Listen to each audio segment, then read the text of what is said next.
Welcome back. And now, more in our continuing series on the foreign workforce in America.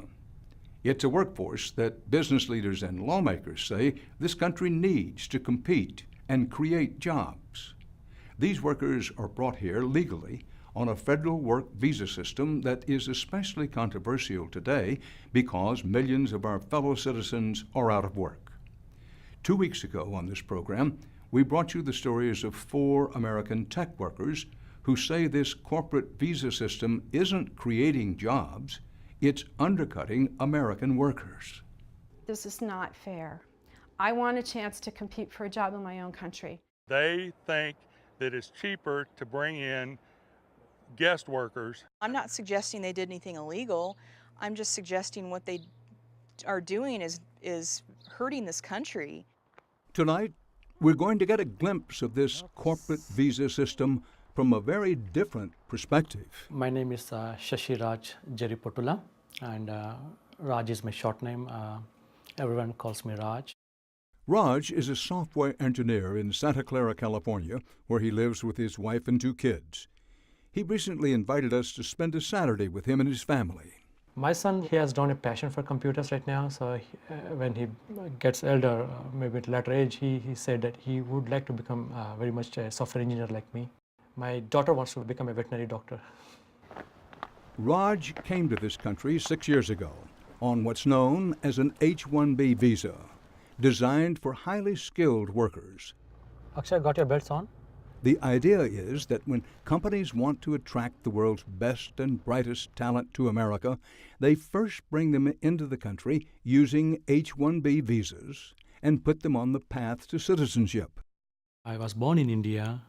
I did my education in India. I had a bachelor's in chemical engineering from India. Raj made the jump from chemicals to computers during the dot-com boom of the mid-90s. I take pride in what I'm doing, and I have a passion for what I do. Anyone in software engineering, Silicon Valley is a dream to come and work in Silicon Valley. And in the world of high tech, Silicon Valley is the center of the universe. It's estimated that foreign-born entrepreneurs founded more than 1/3 of the Valley's high-tech startups.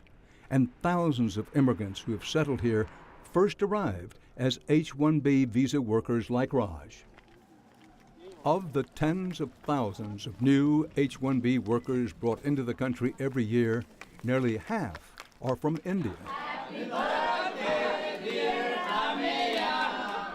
America has always been a kaleidoscope of cultures, a place of huddled masses and wide-eyed dreamers. And now we're seeing an influx of high-skilled newcomers like never before, especially from Asia. The 2010 census shows that the number of people of Indian descent living in the U.S. has increased nearly 70% in the past decade, more than almost any other ethnic group. But for H-1B workers like Raj, the path to permanent status, the coveted green card, means navigating a dizzying maze of red tape. It is a very long and uncertain journey. It's estimated that some people from India may have to wait up to 24 years for a green card. Until you get a green card, it's a really challenge. You're not assured that you'll get a green card and you'll live in this country for long. And as Raj came to find out, the H-1B road to citizenship that promises untold opportunities is also filled with plenty of pitfalls. Who helped me file all this During his first assignment as a contractor for Sun Microsystems, he says he found out his paycheck was roughly half what the other software engineers were earning. You talk to someone there who's making $120,000, $20,000 for a year, then you start comparing yourself and seeing that, hey, I'm doing the same stuff as this guy, but I'm making 50% less than what this guy is making. That's when you start thinking about, hey, do I need to work for this company or do I need to move on? But moving on was easier said than done. Losing a job would also mean Raj would lose his H-1B visa sponsor and his family's legal right to be in the country, and risking their chances for citizenship. Ready? 1, 2, 3, go. 1, 2, 3, 4. But Raj got very lucky. He managed to find another job, which eventually led to a great position with eBay. A year later, the pioneering tech giant officially sponsored Raj and his family for a green card. It's raining. But just after Raj had finally made it over the hump of the H-1B journey, the reality of the Great Recession hit. Raj was laid off. At that time, if you watch the news, every company was doing a layoff. Everyone was doing a 10% layoff, 5% layoff. And I was part of a 1,600 layoff. That means 1,600 people are on the street looking for a job. And that was only one company. Now, one of the best and brightest who'd bet everything on the American dream was suddenly just another casualty in a sea of unemployed tech workers. Without a job, without health insurance, and in danger of losing his immigration status, Raj was walking on a high wire without a net. After sending out hundreds of resumes, Raj says he only managed to land 8 interviews and not a single job offer. I thought I was a good fit. I thought I did well, but still I couldn't get a job. That means there's someone in the market who is very much like me, having maybe he's a bit better than me. That's why he got a job, I didn't get a job. He says the search process drove home a stark reality. In today's world of global business, even the best and brightest talent are liable to become expensive and expendable. Maximizing short-term shareholder value means companies are always vying for new talent. The fresher, the cheaper, the better. They only think about their numbers because they have to prove to their stakeholders on the numbers every quarter. If you are having someone in the company for 20 years, you might be paying him a lot more than a fresh graduate who can come in, do the same stuff, get trained for 3 months and do the same stuff in half of what we are giving to this person. Why shouldn't I hire 2 people rather than hiring these people?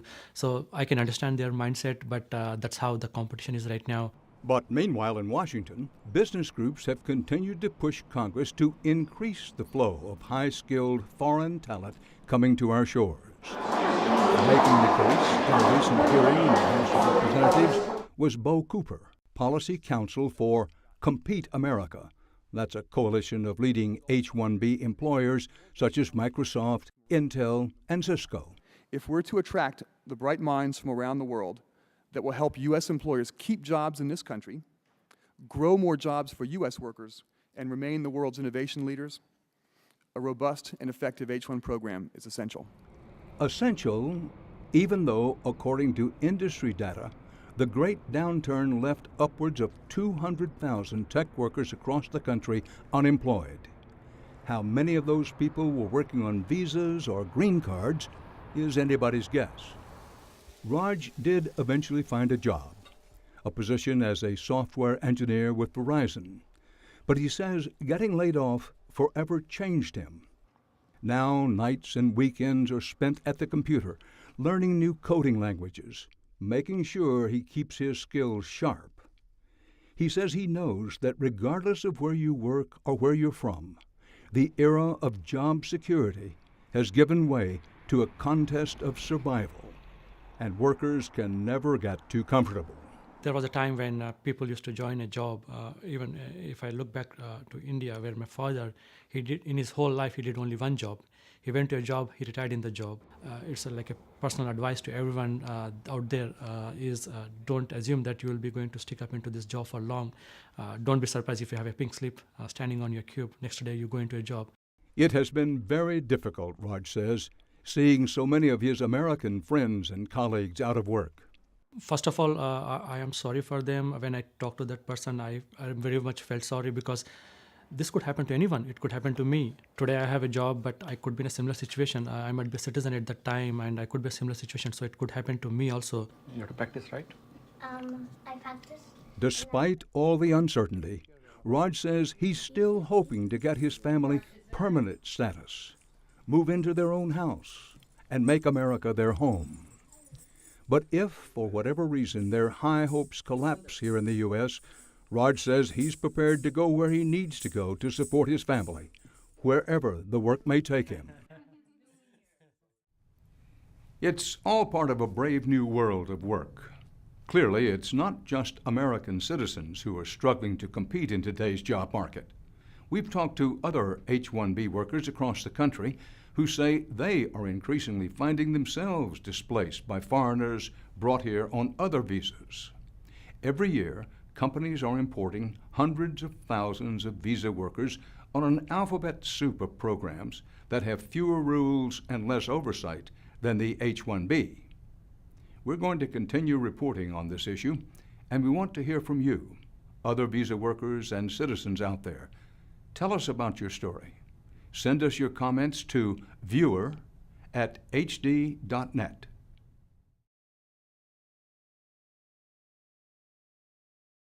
If you've got it, watch it. If you don't, call your TV provider to get HDNet today.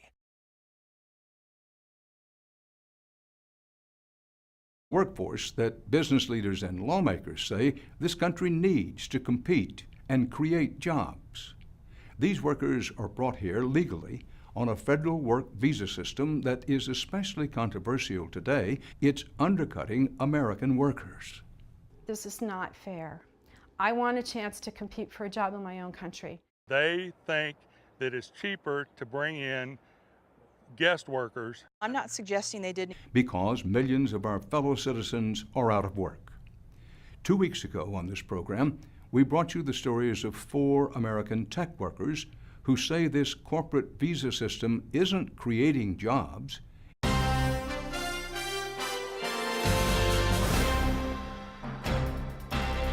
Welcome back. And now, more in our continuing series on the foreign workforce in America. It's Anything illegal. I'm just suggesting what they are doing is hurting this country.